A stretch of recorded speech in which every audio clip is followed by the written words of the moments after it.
Everything you should know before getting a Jacob's Ladder. Coming up next on Consultations by a Piercer, episode number 61. For those that are new to the channel, welcome to the Body Piercing and Tattooing channel. Hope you're enjoying the videos and finding them helpful, but you may not know who I am. My name is DaVo. I'm a professional body piercer and have been since 1994. I own and operate the Axiom Body Piercing Studio, located right here in Des Moines, Iowa, inside Skin Kitchen Tattoo. Just a little disclaimer before we get started. I am going to be talking about a genital piercing or a set of genital piercings. I'm also going to be talking about a piercing of the penis. If you aren't comfortable with that subject or have no interest in seeing that, or not of an appropriate age, or, just it's not acceptable in your culture or part of the world, please find another video to watch. There are plenty on our YouTube channel that are based on education about piercing and tattooing that have absolutely nothing to do with this part of the body. If you are looking for something a little tantalizing and exciting in some weird sexual way, or not weird sexual way, you're probably going to be disappointed. The sole purpose of these videos is education. And for those that are thinking about getting the piercing done and maybe their partners or those that want to learn more about body piercing.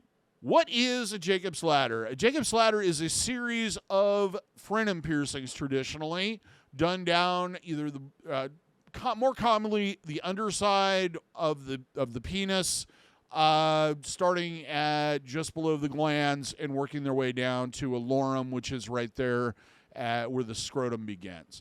They're done in series, usually 3 or more, usually done in groupings, like you'll do 3 or 4 of them and then do 3 or 4 of them. How many you end up with can really depend on your anatomy, how much room there is to work with. It is probably one of the most common questions that I get from people that are new to body piercing. It kind of has this urban legend myth about it being an ultimate piercing. They'll usually ask, do you do Jacob's Ladders? I get asked that more than I think other genital piercings. And I've never understood what the whole thing was about, but anyway, it's common from that standpoint. Now, these can be, start with a frenum at the top, work all the way down to a lorum, which is right there at the base of where the penis ends and the scrotum begins. Then go all the way down the scrotum with like a scrotum ladder, I guess it would be called, to a set of gishes. So this could go. I've done one where I think we had maybe 20 piercings in a ladder, so they can be pretty extensive. Average healing time on these is roughly anywhere from about 6 to 8 weeks, though I do suggest, especially if you've gotten multiple ones done and are sexually active, to treat this like a healing piercing for a minimum 3 months, during which time it is going to you're going to need to clean it twice daily using a sterile saline solution. I suggest Neomed's Piercing Aftercare. It comes out in a fine mist. It's easy to use. You just spray it on there, let it stay in contact for about 5 minutes. If there's any excess, pat it dry. That may not be available where you are in your part of the world. There are plenty of other products on the market that are sterile saline. There's a couple things you want to look for. The first thing is it does say sterile on the packaging. The second thing is that it is a under pressure or high pressure can made of some metal material, not something that's a squirt bottle or a squeeze bottle. When you turn it over on the back, it should say under ingredients, sodium chloride and water. Well, mostly water, then sodium chloride. If it says anything else like preservatives, additives, things like tea tree oil, lavender, any of that stuff, that's not what you want. There's probably a reason why those preservatives are in there, meaning that it's not sterile to begin with. The other thing I suggest doing is at the end of your shower, present the area and let the water flow over the area for about 30 seconds. Kind of rinse it off. And the reason why we want you to do this is the same reason with the saline. What we're trying to do is remove the hardened discharge from the jewelry. People often refer to as the crusties. The reason why we want it off there is when the jewelry shifts or moves, it can agitate the piercing, which can lead to problems. It's not very comfortable. And also, we want to make additional room for additional discharge in case it becomes blocked. We don't want it to block. We want your body to be able to push that out of there. If you feel like you have an excessive amount of it or it just isn't coming off, see your piercer. Have them take a look at it. There might be another issue going on that needs to be addressed, but don't run to the medicine cabinet and start pulling out everything tipped in cotton with a sharp point or was suggested by somebody on the internet and start digging around to get that discharge out there. You're probably going to cause damage or that may lead to other problems. And that moves us on to cross-contamination prevention. Common sense stuff somebody adult-like should have taught you. Starting with number 1, wash your hands before you handle it. The only time you really need to have any contact with this piercing while it's healing is when you're checking the tightness of the balls. The rest of the time, leave it alone. No oral contact or exchanging of bodily fluids on, near, around the piercing for a minimum of 6 months. I will go into more of the details when it comes to sexual activity later on, but basically what you need to do is use a latex barrier, most commonly a condom. And I suggest doing that for 6 months. One of the risks attributed to this piercing that you should be aware of that I'll cover probably with risk is you are more susceptible to STDs even after the piercing is healed. So switching partners, you need to practice safe sex. Next thing is keep your environment clean. Clothing, bedding, towels, anything that may come in contact with the area needs to be cleaned on a regular basis. Swimming. Do not submerge this piercing in bodies of water you cannot control the quality of, which pretty much means everything but your own clean bathtub. There is no way to get in a body of water that's large enough that you can submerge your whole body in it and move around and there not being microorganisms in that water. The piercing, while it's healing, is an open wound, which means that one of those microorganisms could work their way into the piercing and cause an infection. The same goes for hot tubs and etc. It's just best to stay out of the water until it heals. Keep pets away from the area. Don't let them sleep in the bed with you. People look at me kind of weird when I say this, but mainly what we're concerned about is your pets having contact with either clothing or bedding or something that comes in contact with the piercing area, and then the bacteria that they've transferred to whatever gets in the piercing and then you get an infection. Just limit them. They have to stay out of the bed till it's healed, and also make sure they're not sleeping in your laundry, your clean laundry. Trauma, clothing, and abuse. Avoid constrictive or abrasive clothing, things that are super tight, things that are uncomfortable. Listen to your body. If it hurts to wear something or it hurts to do something, you probably shouldn't be doing it. With clothing, you kind of want to have something that limits the amount of jostling around, especially in the first week or two where it's more sensitive to that, but is also loose enough that it's not going to get, it's not uncomfortable. Also, you want to avoid things that could possibly get snagged or caught on it until it's gone through that period or until it's at least healed. Even after that, you don't want to snag them. It doesn't feel good. Do not sleep on the piercing. Sleep on your side or your back. Do not spin, rotate, or move the jewelry. Do not play with the piercing. It is not a fidget spinner. Leave it alone. Do not touch it to make sure that it still hurts. When your body registers that pain, it's telling you to stop playing with it. It's best to avoid, if at all possible, contact with the piercing until it's healed. It's in one of those areas that we do handle on a regular basis, but it's best to try to limit contact as much as you possibly can. Bleeding. This piercing is known to bleed anywhere from 1 to 5 days, varies from person to person, or this grouping is. During which time, it's not a bad idea to wear a sanitary napkin or pad, not only to cut down the amount of risk of staining clothing, but also to add some cushioning to the area and cut down the amount of moisture in the area. Another thing is, when you sleep, it's not a bad idea, especially the first couple nights, to not only wear something that you don't care about, but also to put a puppy pad underneath you so that if it does bleed, you don't have to worry about staining the bedding and the mattress and everything else. Risk. There is always a possibility of slight migration here or there. I've not really seen a lot of frenum piercings completely reject personally, but if it's not done correctly, that is possible.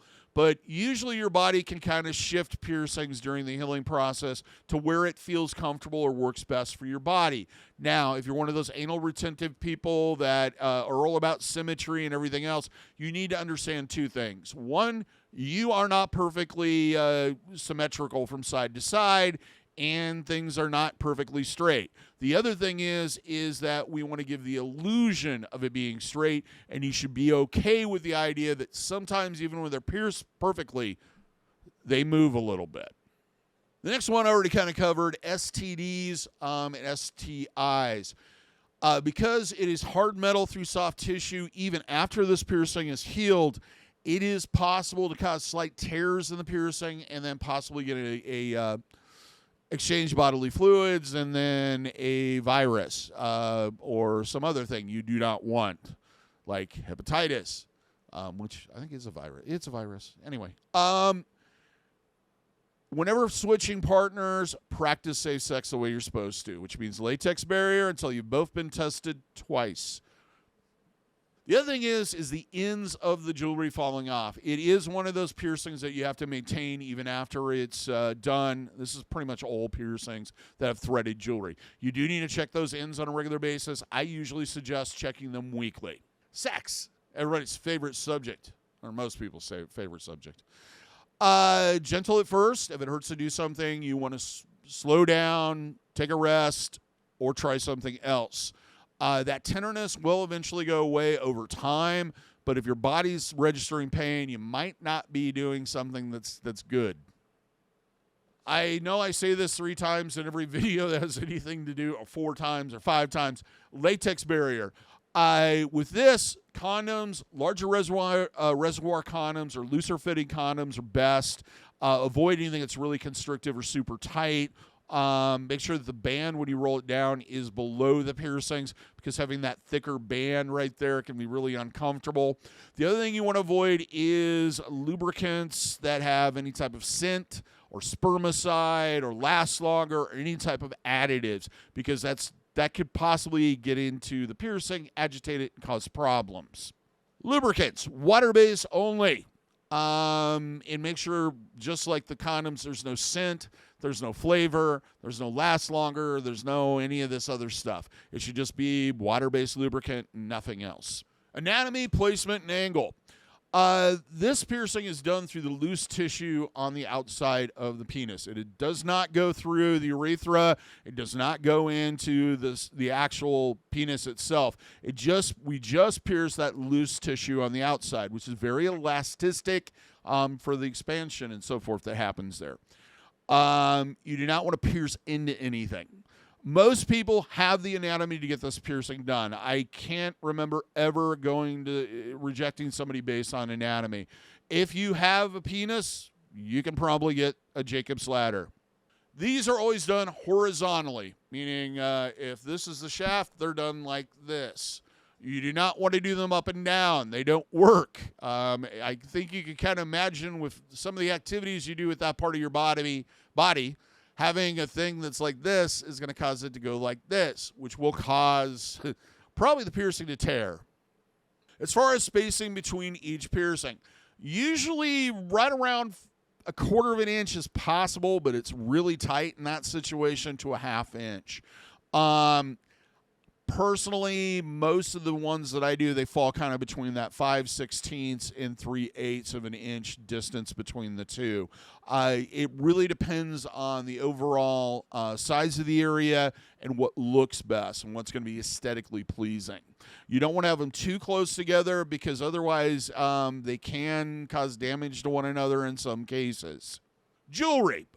With this one, you want barbells. Internally threaded, meaning that the threading is on the ball, not on the post. For those who don't know the difference between internally threaded and threaded jewelry, internally threaded jewelry, the ball itself works like a screw and screws into the post of the jewelry. With externally threaded, the ball acts like a nut and screws onto the post, and the post is like a screw. The reason why you want internally threaded there's a couple different reasons. The first one being is that it's a sign, internally threaded jewelry has pretty much been a standard in the industry since the late 90s. This is not new technology, so it's either old stock or it's cheap stock. Because as you can imagine, it's a lot less expensive and time-consuming to produce externally threaded jewelry than internally threaded jewelry. Now, is there a huge problem with this? Yes, because it usually points to an inferior product, meaning that it brings into question how biocompatible the material is and how good the finish is and whether or not it's going to cause problems. Material-wise, your best bet is titanium unless you're actually allergic to titanium, which is a real small percentage. If you've never had problems or issues with implant-grade stainless steel, that wouldn't be an issue either, but titanium's usually your best option with this one. Now, the jewelry will be a little bit oversized, and the reason why is to allow for swelling and also the expansion of the area it normally has. It should be long enough that it's somewhat snug when you're erect, but it should not be to the point where it pinches. Also, if it's too long, like super long, you create this kind of rowboat effect during various sexual activities. If it's doing that, you definitely need to downsize as soon as possible because that can cause all kinds of issues from agitation bumps to tearing to all kinds of things. The piercing experience. Pain-wise, this ranges from about a 2 to a 6. It varies from person to person. And it really comes down to your pain experience, basically how your body is put together, where those nerve endings are, how tightly packed they are, etc. So it can vary. The other thing you need to understand is usually there's an increase in how your body perceives pain as you do it additionally. The first one I often explain is, ow, that hurt. Second one is, ow, ow, ow, you need to stop this. Third one's like, hey, man, just stop. So it will increase a little bit over for each additional piercing. Usually with these, I generally try to stick to 3 to 4, mainly because if you're creating a situation where if you do over too many of them at once, where each piercing is taking a little bit away from your body's ability, immunity ability, and ability to fight off infection, and also taking away from its ability to heal. So if you have, like you sat down and did 8 of them, you're more prone to infection, and you're probably going to have a longer healing period. So 3 to 4 is kind of that sweet spot where most people can handle it, heal those out, and then do additional ones. A breathing exercise is always helpful with any piercing that you think is going to hurt. Simple one, breathe in through your nose, exhale through your mouth.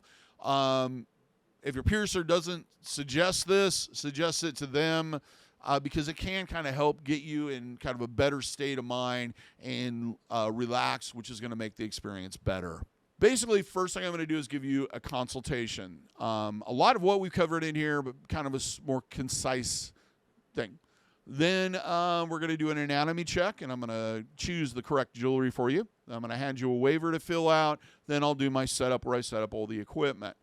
Once I've done that, we disinfect the area, usually with a surgical scrub. I like Betadine. I've been using it for years and had very little problems with it or people reacting to it.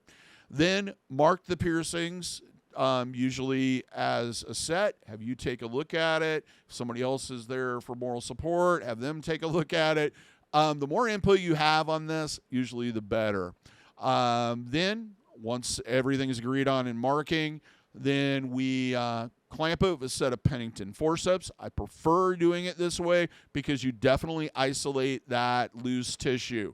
You're not going to hit anything else. It also allows you to adjust or move the tissue to where it's easy for you to pierce. The needle is injected in and through. Then we take the forceps off, put the jewelry in, close the jewelry, stop any bleeding that's occurring. And then what I'll generally do is get a fresh glove, put a set of gauze or some saline on it, and then put the glove over, and then use a rubber band to hold it in place until you can get somewhere where you have pads or what have you. Usually these piercings, it's kind of an, ow, that hurts, and then over. Genital piercings don't have the throbbing or aching that other piercings have. So usually it's ow, and then done. Of course, there will be some bleeding, as I've mentioned before, possibly lasting 1 to 5 days. There's also going to be some tenderness to the touch that's going to last for a couple of weeks in most cases. Let's finish with what you should consider before getting the piercing done. First one is if you have a partner and you're active with. You really do want to discuss this with them beforehand. Yes, it is your body, your decision, your body. You make the choice. But if you're in a committed relationship, it is always a good idea to ask your partner what they think about it. It does kind of come down to a situation where some people find this piercing extremely exciting. Some people may find this very okay or be neutral on it, and other people will be completely appalled by it. So it's a good idea to kind of measure out where your partner's at with it. Also, if you are trying to surprise your partner, I don't really advise that. This is a piercing that's not going to feel good to do anything with for probably a couple of weeks. If you have a romantic weekend or you haven't seen your partner for a long period of time, don't get this done the night before that romantic weekend begins, because you're not going to be able to partake in some fun activities, so to speak. So it's a good idea to kind of plan this out. If you are, you're going to be kind of out of it for maybe a week or two, but, this is going to be an additional. You're going to have to take certain steps, et cetera, to make sure that you don't get an infection. And your partner needs to be okay with that, and you also need to plan it out that you're going to have the time to do that. The next thing is this piercing is probably going to bleed off and on for anywhere from 1 to 5 days. When you go to the piercing, it's a good idea to wear clothing that you don't care about if it gets stained. Also, to wear something that's loose-fitting but supportive, as I mentioned earlier, and that's easy to remove. You may have to remove your pants, so don't wear shoes that are difficult to remove. This is not the place to, or the situation to wear like 20-hole Docs, Martin boots up to your armpits. You want something simple that slides off and on, that's comfortable and easy to remove. The jewelry may need to be downsized in about 6 to 8 weeks. Plan on that ahead of time. Usually most piercing studios will offer a discount when you downsize and do not charge to change the jewelry itself. You can't sleep on these piercings, and it is multiple piercings, so it does affect it a little bit more as far as contact. Plan ahead, buy whatever you need to make sure that doesn't happen. Also, get used to sleeping on your side or your back. That way it won't interrupt sleep as much. As I always sleep on my stomach. Now I have this piercing, I can't sleep on my stomach. So plan ahead, get situated. It's always a good idea when you're doing multiple piercings, regardless of where they're at in your body, to have a few days to kind of relax and not have to deal with anything. A good idea would be to do this on the Friday of a 3-day weekend, so that you have those 3 days to just kind of sit around, wear some comfortable pants, watch some TV or whatever you do to relax and not really have to deal with anything. It's not something you want to do right before you do a 12-hour shift at the career of your choice. It's not going to be very comfortable. Give yourself time to recover is what I'm getting at. You cannot swim. So if you are one of those people where swimming is your main focus as far as exercise and leisure activities, these may not, unless you can definitely take off 3 months, this is not a piercing that I would advise getting done. And if you do this as a sport or or you're an instructor or whatever, you want to do it when you have a 3-month break. This is a good wintertime, late fall, wintertime piercing to get done if you live in a climate where swimming just is a part of your life in that period of time. Lastly, vacations and trips. Vacations have a lot of problems when it comes to piercings, healing piercings anyway. First one being is that you are in an environment that you may not have ever been in. There may be pathogens that you have no immunity for that are in that environment. Which means that if one of them worked their way into the piercing, it may be very difficult for you for your body to fight off that infection. The other problem is, another problem is that you have no control over how clean that environment is. You're pretty much at the mercy of whoever does the cleaning in that particular establishment, so you have no control how clean things are. And, of course, you can't swim. And what do most people want to do on vacation? For some reason or another, they all want to swim. Do you have this piercing? Do you have a Jacob's ladder? Are you planning on getting one? Leave a comment. Let us know what your experiences are like and what your questions may be that I didn't cover. Till next time, here's hoping all your piercings heal with ease without a single issue. And if you're in the Des Moines, Iowa area, I hope to see if your piercing needs in the future. Have a good day, everybody. Take care, and we will see you in that next video.